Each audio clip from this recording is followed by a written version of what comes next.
Welcome everyone to Mail Fuzz TV. I am Peter, that is Connor, and we are going to talk about Star Trek The Next Generation Season 6, Episode 15. It is called Tapestry. So full spoilers for the episode, as always. Cold opener of this one is Picard dies. Pretty much, yeah. That's the opening.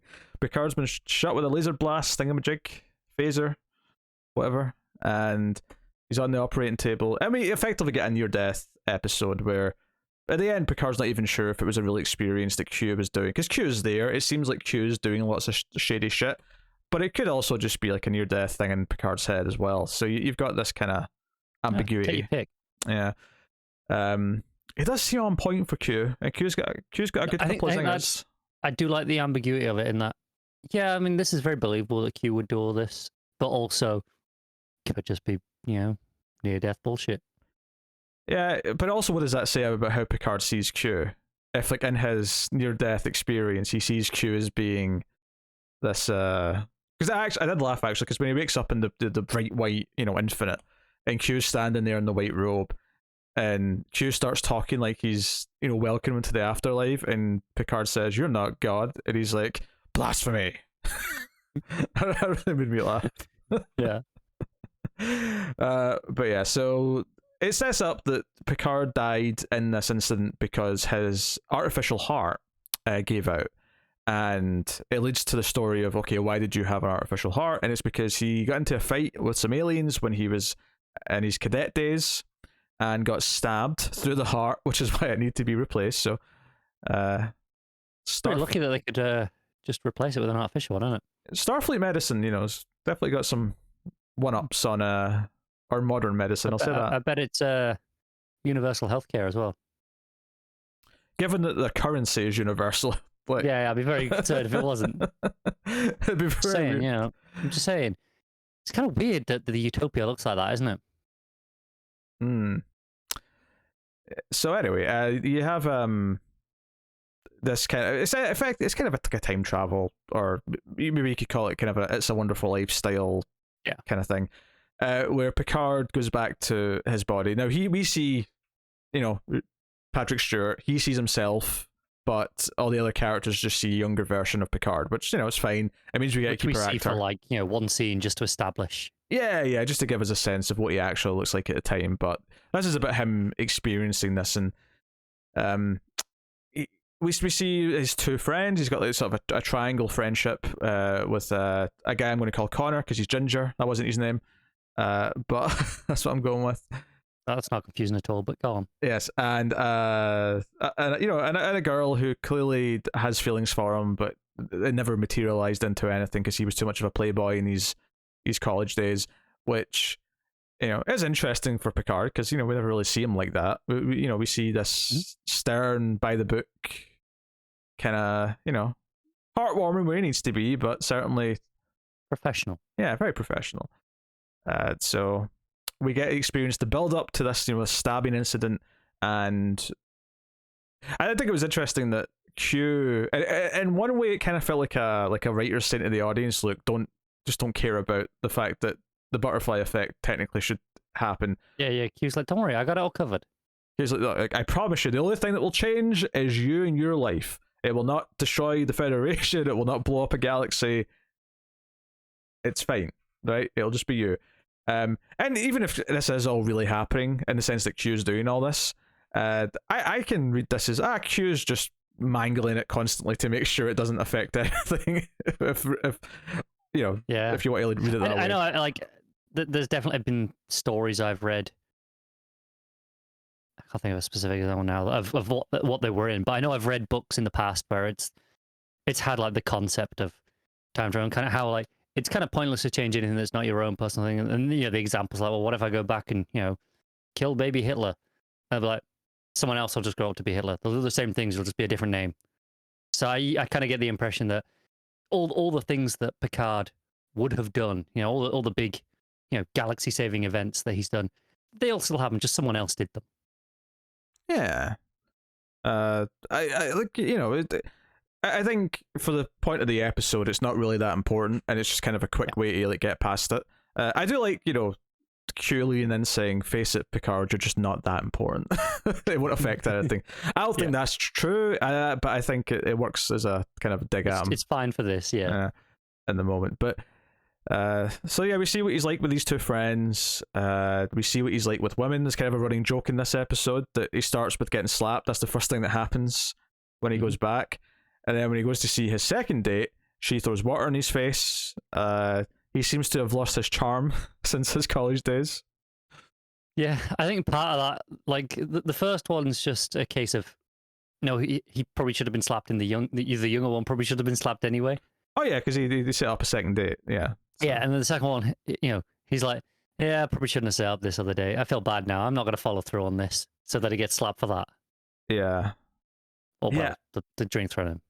I have to say though, I'm kind of like, I understand why she didn't like being called handsome. I feel like that's not a compliment you give to a woman that you're actually trying to, flirt with. Generally speaking, no, it's not. It's I don't know. It's like imagine you were being hopeful with a young lady, and she said to you, like, it'd be the equivalent of like a woman saying to a guy, "Oh, you're beautiful." Like, it'd be weird. No? No. Okay, I can't find the comparison. There's definitely one. There's definitely a counterpoint to this. There probably is, yeah. I'm not sure that's it, though. Dazzling. So I am dazzling. No, you're not. Just because you glitter like a Twilight vampire when you're out in the sun doesn't make you dazzling. Of course it does. That's just the sunlight beaming off the ginger pubes in your head. And what is that if not dazzling? just because you have not witnessed it in all of its glory doesn't make it not true. Are you still going about this dazzling thing, are you? I thought by the time I got back you'd be over it. Never. Anyway, yeah, I probably wouldn't call any woman handsome anyway. It's just not something I think I'd go to. But I certainly wouldn't use it if I wasn't. Like, I think she's right. Like, when she says that's what you'd say to an older woman, I think, yeah, like, you might say it about an older woman who you're not saying you're attracted to. You're just saying, oh, you're looking handsome. You're looking good. It's a very neutral. Obviously, it's different if you say it to a guy. If a woman says to a guy you're handsome, it's taken differently. But I was like, but anyway, the point I'm making is that I was like, Picard, that was your choice of word? Mm-hmm. Handsome? That's what you went with? It was a very diplomatic choice, wasn't it? Yeah, there you go. He's clearly skirting around, and she can kind of sense that and gets offended, and takes the petty comment as it is, kind of. But it is entertaining when Q's giving him shit for it though, because throughout the episode, like, eventually when that was the other character's name, Marta. When she, like, after they spend their night together, and like that's something that never originally happened, where they got together, she confessed her feelings for him, and part of this is because he is acting like a different Picard. He's acting like older Picard, who's trying to back down from the fights and trying to de-escalate things because he's more diplomatic. That almost is what inspires her to actually kind of make more of a move than she perhaps did originally in real life. So after that happens, though, like, they have this get together where he's like, maybe we should just forget this then, if this is not something we want to pursue. And it's another example of him not taking a chance, which is kind of a theme, as it goes on. Because the ultimate lesson is that by backing down from this fight, he kind of ruins a part of like his life lesson experience that he was supposed to have, and it made him kind of this guy who wouldn't be willing to take chances, and therefore, if he doesn't take chances, if he doesn't have that sense of bravery, then he doesn't, become a Starfleet captain. He doesn't, have the life that he was going to go on to lead, which we'll get into because that's kind of the big setting point. But there's a little section for that, yeah. Yeah, but I think that was kind of one of the big things, is that here already, even though it's kind of like there's almost like a slight convoluted nature to it, because, like, of course Picard's not trying to take this relationship forward, because to him he's just here for a visit before he goes back to present day kind of thing. It's not like, I think the argument would be is if, let's say, he believed Q at face value that you would change only his past / future from this point. If he did pursue this relationship and set it up in motion, when he returned to the present day and was alive because he didn't get stabbed through the heart, would he have a relationship with this woman still? Like, sure, would that yeah. have continued? Would she be just there as his wife, or yeah? Would him have put it in motion now have kind of kept that going? I think what's more interesting to me is, you can argue that it's like a sign of this Picard kind of setting up this idea that he won't take chances. But I can also read it in a way of like, we've seen what Picard's like with women, right? He doesn't have obviously the married life. His interactions with most women have, like, kind of awkward. Obviously, he had a bit of a fling with Vash, but he's not really had that that bond. And obviously, what we're saying is he's no Riker. Yeah, that's for sure. But we hear here that he is a bit of a ladies' man in college, but it's this idea that making actual commitments in a meaningful relationship with a woman is something that Picard still in present day doesn't really have. So to me, this kind of fallout of this like one night of passion that could have went somewhere, could have been developed into something, if they wanted that. I think this is a part of who Picard still is. It is a near 50-year-old man, as much as it is kind of this rewriting of like this new young Picard that is maybe going to be based on the decisions that's made on this couple of days. But it's also a good example, I guess, of him taking a chance and then it sort of failing, because it's not like he's the one who backs down the next day first. She's actually the first one who says, oh, maybe that was a mistake, what happened last night, maybe that's true, yeah. We shouldn't have done that. So I guess in this timeline that he's kind of forming, and it's a bit weird because it's older Picard who's here to experience it right now, but the failure of that chance, which maybe isn't paying off, and then not going through with the fight and not taking that chance, is what compounds and leads to the life of not taking chances and playing everything very safe. And so. It could be, yeah. It does kind of alter his entire personality. It's like, oh, hey, there was, maybe not so good repercussions for the chances that he did take, and the ones he didn't take, like by backing down for the fight, he knew worked out for the best. So kind of led to him being, extremely cautious. A little bit of both. Yeah, I think I like this episode. We never really started by saying if we're into it or not. I think it's a very fun episode. It looks like Picard's character. I'd say that I have one kind of critique though, is I don't think the ultimate message is as deep as I thought it was going to be. Because ultimately it kind of boils down to, all the mistakes and stuff we make in our life are part of who we are. It's what makes us. And by changing one of those things, it fundamentally changes who you are. And that's fine. There's nothing wrong with that. But I thought there was maybe going to be something more specific about it. Whereas, at the end I was like, okay, you're just kind of doing the basic thing here, as opposed to having another spin on it specifically with, I don't know. There was just something maybe a little missing at the end for me, where I was like, oh, okay, you obviously appreciate the life you have, and that some of your failures and some of those. Are you accusing the episode of not taking chances and playing it a little bit too safe? Bizarrely, I think maybe a little bit. maybe I'm saying that a little bit. Yeah. Which is pretty ironic, really, but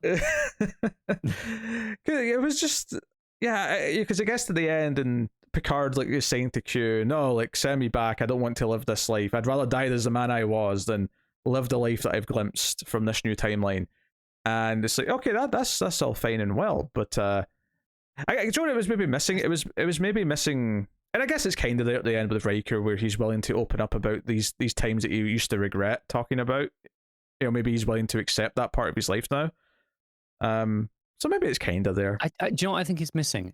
I say this weirdly, it's been like 6 seasons into the show at this point. I never got the sense that Picard really regrets his youth.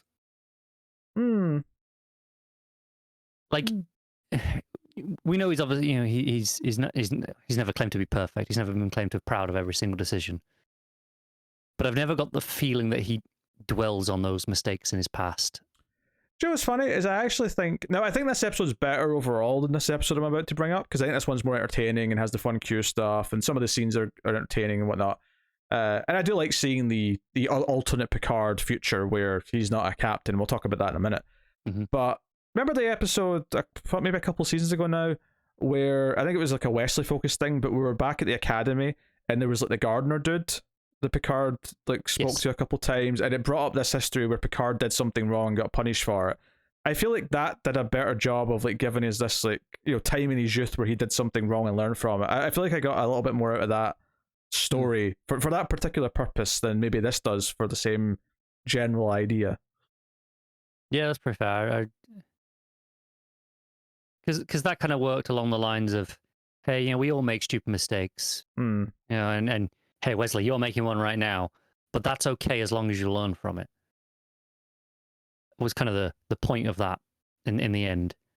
And this here feels like for a lot of the episode, it's undercutting that in the sense of where Picard's like, oh, I can change things. You know, I can not make those mistakes in the first place.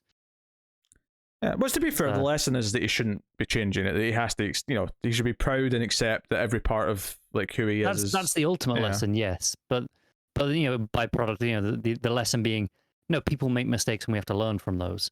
It's something that he taught Wesley already, right, in that episode that you're on about. So it kind of feels like that was a lesson that, in theory, Picard already knew. I guess you could argue that it's all well and good. You're saying that he knows it in theory, but given the actual choice presented in front of him to change it, especially when it's like a life or death, like, you know, that changing something here would save your life. It became a little irresistible. I mean, even for the first chunk of this episode, he was like, "No, I'm not going to change it. I'm going to play everything exactly as it was the first time around." And he obviously caves as that goes on. But, yeah. It's interesting. You know, when you look at kind of what he's changing here, which is choosing not to get involved in this fight and sort of holding his friend back and making sure it doesn't happen so he doesn't get stabbed, is that technically in the moment he is doing the right thing. Like, that's the weird thing about it, is that you know, standing down and making sure it doesn't escalate into a violent fight is actually the correct thing to do. To a degree, right? I think he's also by backing down at everything he's learned, he fails to learn that there is a point where it crosses the line. You can't let because they're coming in, they're just insulting, they're cheating, and obviously, while that's maybe not the end of the world, it establishes, well, hey, there comes a time there where you've got to stand up and fight against the regime, the aliens, whatever the system is that it happens to be, where you do have to take a stand. And Picard maybe never learnt that by always backing down. Yeah, and obviously, like, when I say it's objectively the right thing to do, I mean, and if it was just happening in a vacuum, the right thing to do is not like escalate to a fight. Yeah. Obviously, it's a little bit different in this case where it's supposed to escalate into a fight, and by not doing it, he's altering the past, which obviously, typically in time travel stories, you're not supposed to do. That's, a big no-no. Here, it's just purely a personal thing, but it is like an interesting kind of like layered thing to examine. Like, it's obvious why he would regret this and feel ashamed that he did this, and it is objectively the wrong thing to do in the moment, but he did do it, and it helped shape who he is. So ultimately, he has to accept those things and, for what they are. And it's not necessarily to be proud that he got into a fight, because I mean, like, by and large, you can still regret that you did something you weren't supposed to, but ultimately, you can't necessarily let it be this like anchor around you your whole life of something you have to feel about. But he did, in the long run, became a better person by having this experience. Yeah. Again, that's just another example of you have to fail sometimes to learn something and shape you. So yeah, when he does sort of like, when he finally alienates his two friends enough, it flashes back to present day, but he's not in a red uniform. He's in the blue one, and he's delivering info to LaForge. He's just a chump. Yeah. And he asks Worf, like, what's my rank? What's going on? And he goes to a scene where he goes to 10 forward, and he goes to Riker and Troy, who are sitting, flirting or whatever they two do. And he basically wants to have this conversation about, okay, what kind of officer am I? Like, give your honest opinion. And there's a few little nice details here where Riker goes, oh, it's Jean-Luc, isn't it? It's this idea that he doesn't really know him personally. He's just kind of like, yeah, he's around. He's not bridge crew material. But what made me laugh so much is that when they're listening, like, yeah, he's a good officer, your record's impeccable, these things. Dependable, but safe. There's a long pause, and Riker goes, punctual? And the way Picard goes, I see, made me laugh. It was just the way he reacted to punctual is I see, like it's the worst that he could possibly have heard because it means he's got nothing else good to say. Yeah, it was perfect. It was just a good little performance moment from Patrick Stewart, but it really got me. And then it's like, all senior officers, can you please report to the meeting room? And like Picard's left sitting there, without them. There's a moment where he goes to react and he's like, oh wait, never mind. Yeah, that's not me anymore. Yeah. And, it's kind of sad. And I think there's kind of a delicate balance here where you could almost read this a little negatively from Picard in that, if I can't be a captain, my life's not worth living, which I think would be kind of a slightly negative takeaway.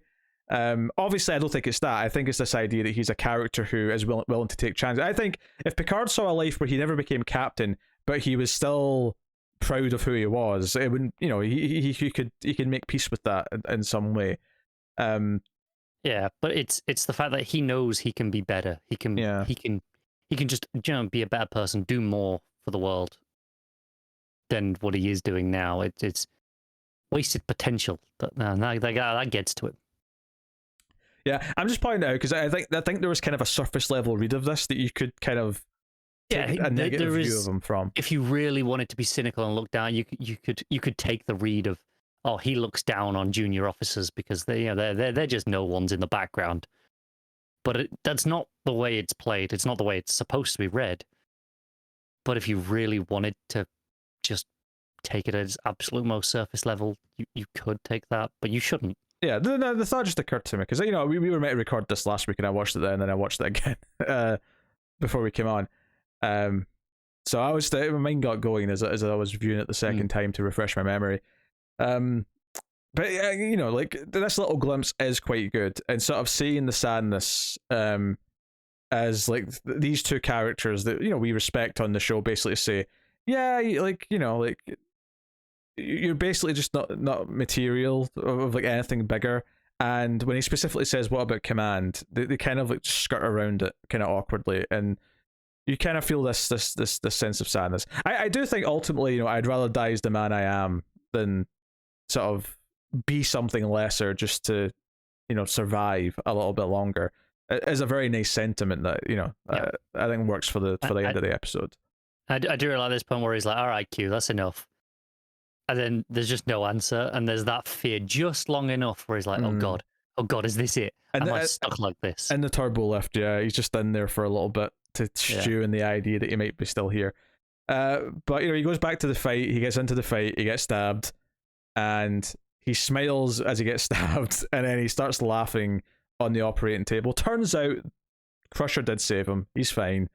But that's when you're like, okay, this is a near-death experience, and possibly it happened with Q doing stuff. Maybe it didn't. Maybe this is all just in his head.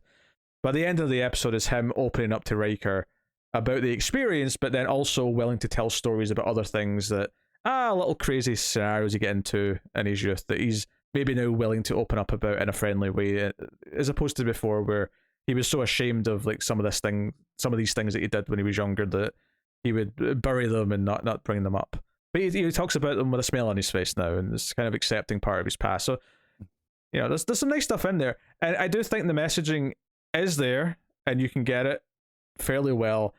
But I think there's maybe a few things they could have done to tighten up a little bit and just maybe make it more pinpoint accurate as to kind of like what we're really, truly saying about the character. Yeah, I think if anything, the problem is it becomes a bit more of a general kind of generic lesson for people as opposed to something personal for Picard. Yeah, and because like this is not something that I think maybe him being stabbed has been brought up before. It might have been maybe he was talking to Wesley about his young days or something. He brought it up. I don't know. It's something that like feels vaguely familiar, but not enough that I'm confident. Maybe it's just something I've picked up in. I've just in passing read something about this episode maybe, and have maybe I just that's kind of in my brain somewhere. So that's why it feels familiar. They did surgery on him like in season 2, I think. Maybe his artificial heart was brought up then. Could be entirely possible. It was. Maybe that's when they even gave him his artificial heart. Maybe it was a thing where it was only years later that his heart needed to be replaced because of the injury or something. Maybe that sounds vaguely familiar. the impression in this episode is definitely that he needed the artificial heart immediately, but who knows?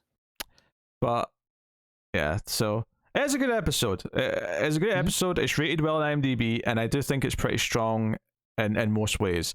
But I don't think it's necessarily as special as I thought it might be when I saw what the premise was and I saw what the rating was, you know? I don't think it's special, but I do think it's very enjoyable, which can count for a good amount. Oh, sure. It's just, you know, I think I liked Inner Light more than this, and I'm sure you're going to fight me on that. Oh, absolutely not. I think Inner Light had a more interesting point to make by its end than this. It did, but I would rather watch this every time. Fair enough. The comments, feel free to debate. I mean, historically, most of the Trek fandom is on your side on this one. If the numbers are anything to go by. Most, but not all. Like, there's definitely a contingent of Trek fans who think Inner Light's overrated, and I actually do see problems with it. I was quite happy to admit there's some, but like, because let me make it clear. Inner Light, well, I think it's got a really good ending, and I think there's some really good points to be made in it. I wouldn't even put it in the top 5 or 10 of the show up until this point. Yeah, I think Inner Light swings a lot higher than this episode. Yes. And maybe touches some of that with its final points at the end of the episode. But I would probably never want to watch it again. Whereas this, I don't think hits anywhere near as hard. It doesn't reach for amazing heights with Picard's character. It goes for a much more generic life lesson that could have been really with any of the crew members that you could have kind of done this story with.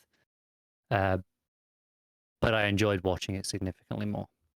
Yeah, I think it's kind of interesting. Maybe it's just a symptom of, we're in season 6 now, and maybe this one does feel just kind of like an example of maybe the well is starting to run a little dry. And we've kind of hit some of these themes a few too many times. Yeah, seeing them running out of fresh ideas. Because I do think this episode was perfectly solid and had a lot of enjoyable elements. But maybe this idea that it didn't feel that special is because, we've hit some of the themes before, but just in general, we're at a point now where they're starting to, I don't want to say struggle, but like we're starting to just hit that natural point towards the end of a show where they're not coming up with the new ideas as much anymore, and so many episodes are the great episodes that have felt special along the way.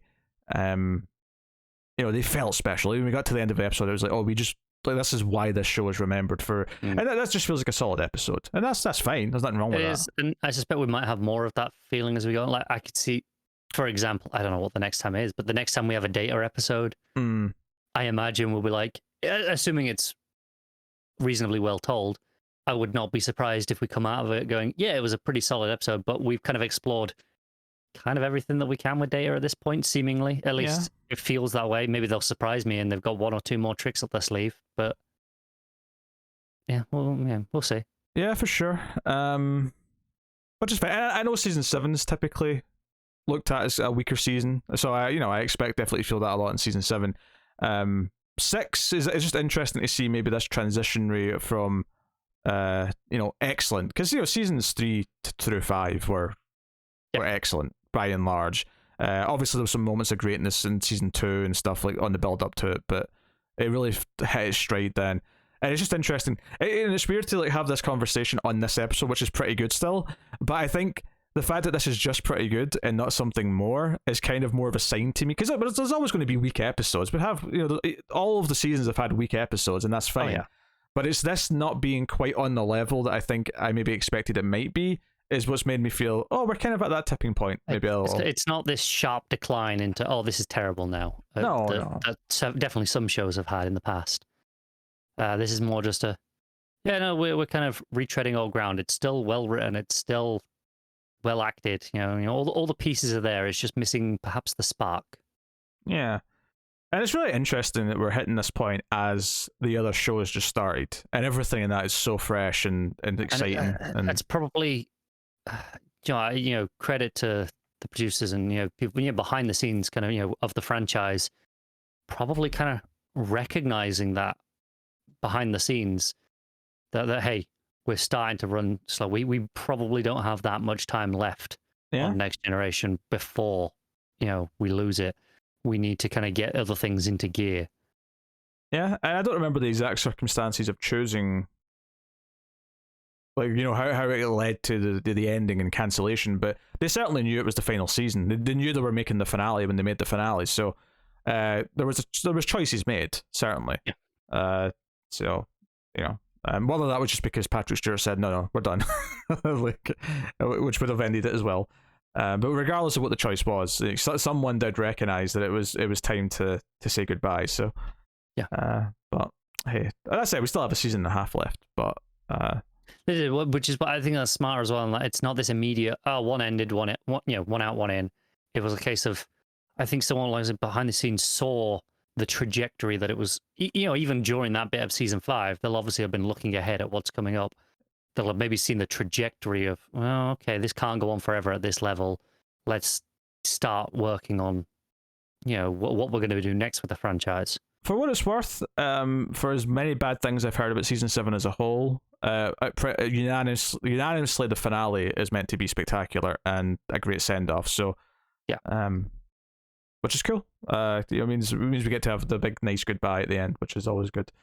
Just one little touch I forgot to mention. When Picard was a cadet, they still had the movie red uniforms. I thought that was a nice touch. Yes, which they love, just leaving kind of that folded down square look. Well, because they're off duty, they're having a game of space pool. Yeah. But I just hate how the square looks. Sure. I think that uniform looks like perfectly fine, if not actively good. A bit high maintenance, perhaps, but good when it's done up. But when it's in the casual with the triangle folded back down, oh no, looks bad. Oh, fair enough. But don't worry though. The episode ends with Picard in his snazzy jacket that I like. Oh yeah, with the grey top underneath it.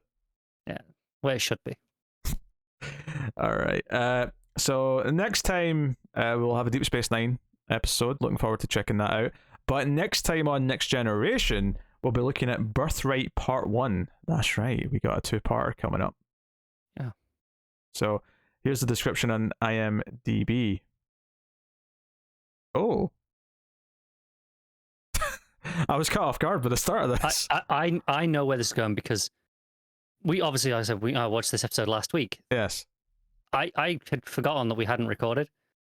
So I watched like a minute of this next episode and I was like, I don't remember you describing this to me. Yeah. I'm going to go and check which episode we were on. So here's the description. While visiting Deep Space Nine, a Uridian tells Worf that his father lives, and discharge from an alien device puts Data in a dream state where he meets his own father.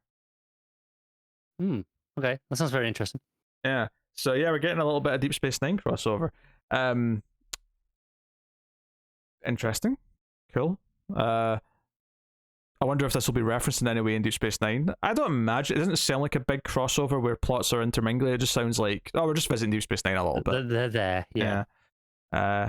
That's cool. It's interesting they're doing that again. Another. It's really selling him. Hey guys, there's a new show to go check out. It is interesting, and knowing that Worf eventually is going to join Deep Space Nine, does make it interesting that he's the character that's having this story. Yeah. I don't know. I mean, it probably has nothing to do with why he joins eventually, but yeah. I'm excited to see. I think it'll be interesting to see Worf with the Deep Space Nine crew. Actually, having had 7 or 8 episodes with them, I'm kind of curious to see Worf intermingling. I know it doesn't happen until season 4 or something like that, but we'll get there eventually. Anyway, cool stuff. So we'll see you next week for Deep Space Nine. But let us know what you thought of Tapestry in the comments below. Are we in the minority on this? Or, I mean, not that we were super negative, but fairly positive, but just it wasn't special. That's all we're saying.